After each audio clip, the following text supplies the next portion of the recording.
Assalamualaikum warahmatullahi wabarakatuh. Kembali di acara Teng Teng Cerit. Teng Teng Cerit itu tengok-tengok karo cerita. Nah, hari ini saya kedatangan tamu Mas siapa namanya? Dani. Mas Dani. Mas Dani ini berasal dari Lampung, daerah Pekalongan kabupatennya. Kecamatannya Pekalongan. Nah, ini saya mau nanya-nanya ke Mas Dani. Sebelum ke Korea nih, mau apa namanya? Kehidupan sebelum ke Korea itu kayak apa? Oh, kehidupan di sebelum kesini? Sebelum ke Korea. Oh, jadi saya kan dulu pernah kerja di salah satu minimarket. Kalau yang warna merah ya? Iya, sebelah merah. Kirain plat merah. Ya, warna merah. Iya. Jadi dulu saya kerja di situ setelah lulus SMA, terus saya kerja di situ selama hampir 6 tahun. Terus akhirnya saya pikir saya mau datang ke sini buat kehidupan yang lebih baik, karena saya rasa ya di sana cukup, cuman ada sesuatu yang pengen saya kejar gitu, makanya saya datang ke sini. Di sana cukupnya berapa ini?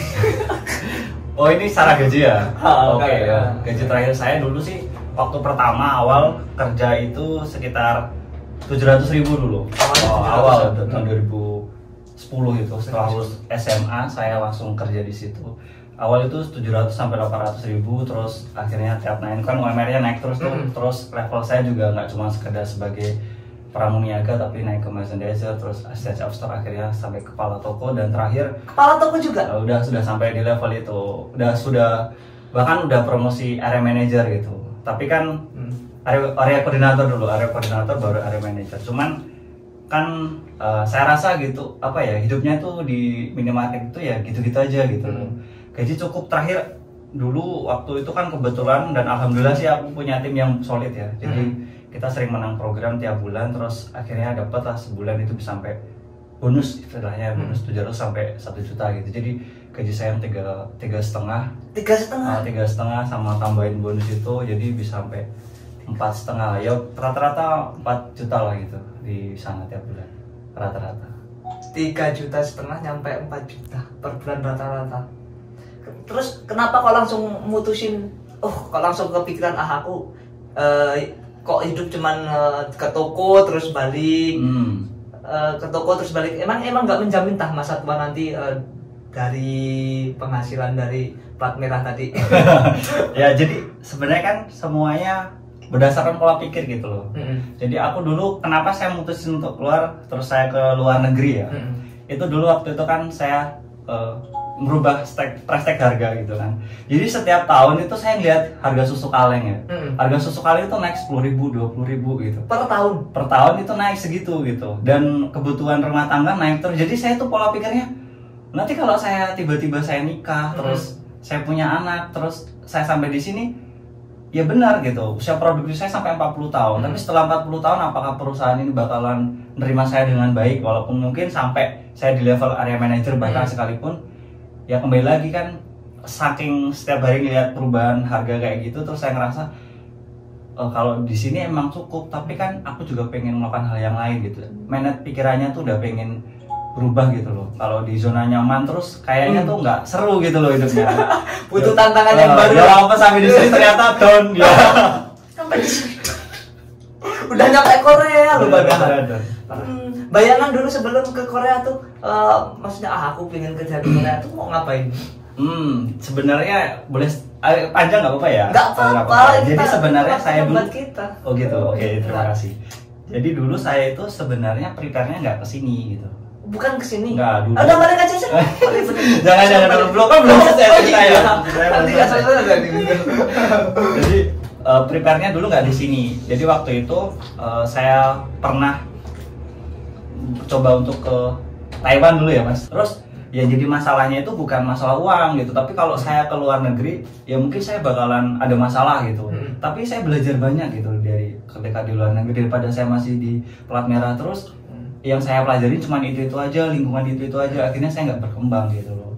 Terakhirnya saya pengen ke Taiwan kan, ngomong sama ibu, tapi nggak disetujui gitu. Nggak disetujui di Taiwan. Ya kita tahu gitu masalahnya di situ. Terus di Taiwannya. Saya kan dulu juga TKI, teman di Malaysia juga. Jadi saya rasa di beliau lebih tahu gitu. Terus kalau nggak disetujui sama orang tua kan kayak nggak itu.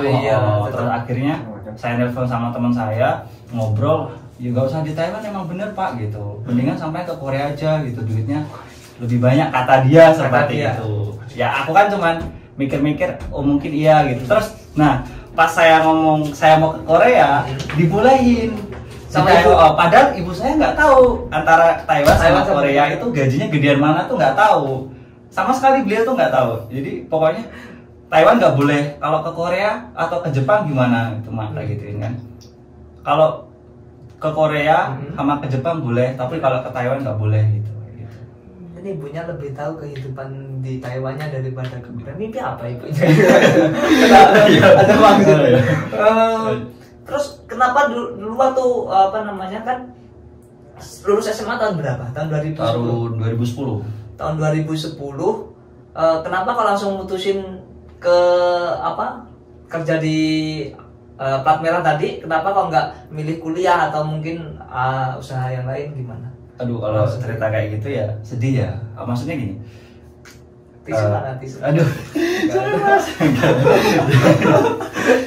Kok sedih di mana? Ya sedihnya kan apa ya? Kan kondisi kehidupan saya itu kan nggak seperti apa yang orang lihat itu. Orang lihat cover saya, oh bagus gitu, pasti secara finansial cukup gitu. Tapi kenyataannya kan nggak gitu loh.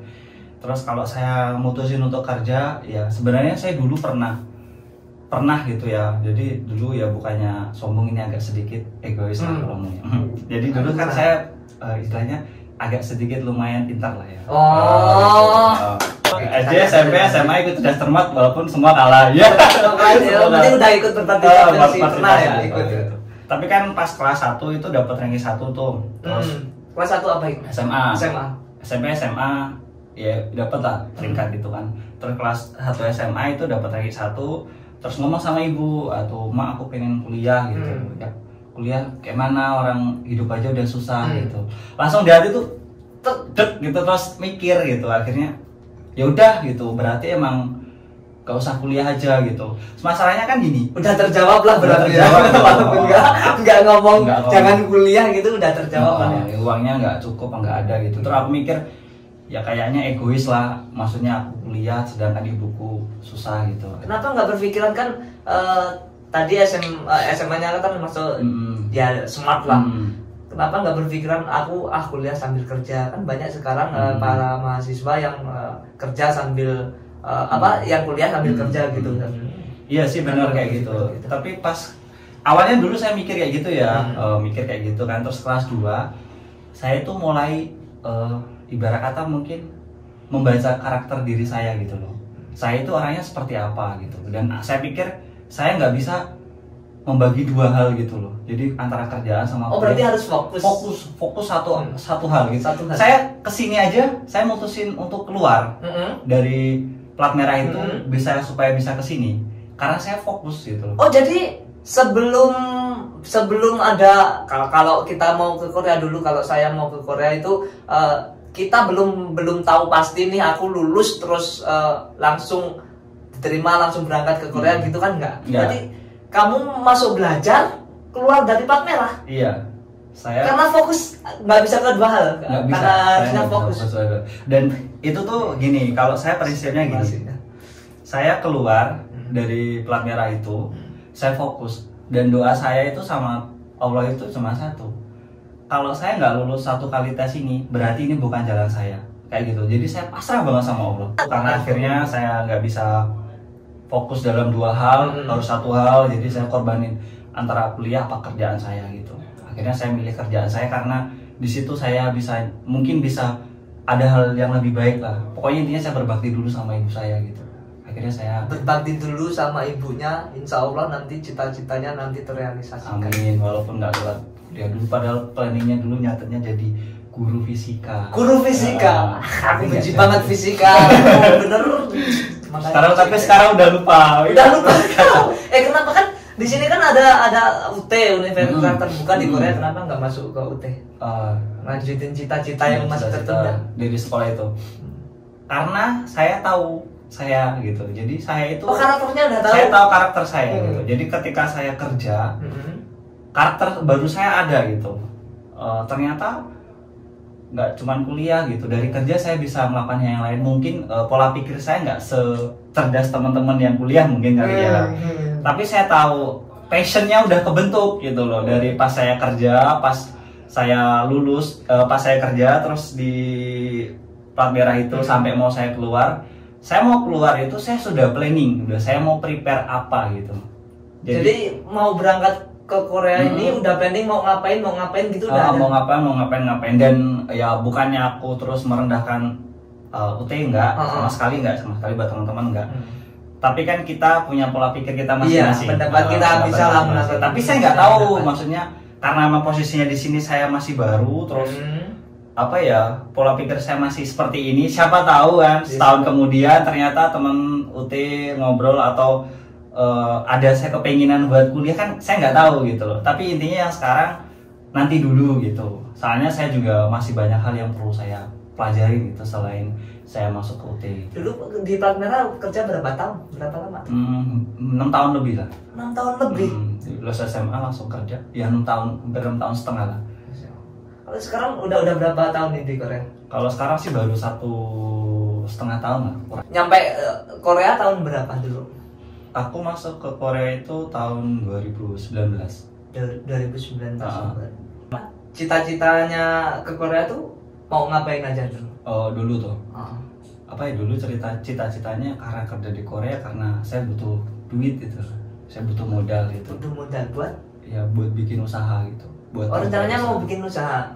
Iya, rencananya bikin usaha yang dulu pernah saya tulis gitu. 10 usaha menjadi sukses. Masa Allah. Wah, dulu di minimarket itu nulis itu. Oh, ini sambil kerja? Ya, setelah pulang kerja gitu. Setelah baca-baca di terus dapat inspirasi langsung terus ditulis motivasi. 10 usaha menjadi sukses. Boleh dibaca nggak? Ya mau nggak. Yang pertama berdagang yang jujur. Oke. Kerja keras atau usaha. Doa. Law of attraction apa ini? Law of attraction itu kayak attraction. Tindakan kita. Berpikir positif, sedekah, jangan mengeluh, berani mengambil resiko. Bener mengambil resiko ini. Iya, resiko dari udah keluar dari plat merah dengan gaji 3 sampai 4 juta, resiko banget, Bung. Apalagi umur berapa itu? 21 ya. Keluarnya 20 berarti 26 keluar. 20. Sekarang umur berapa sih lo? Sekarang kan umurku 21. Malu.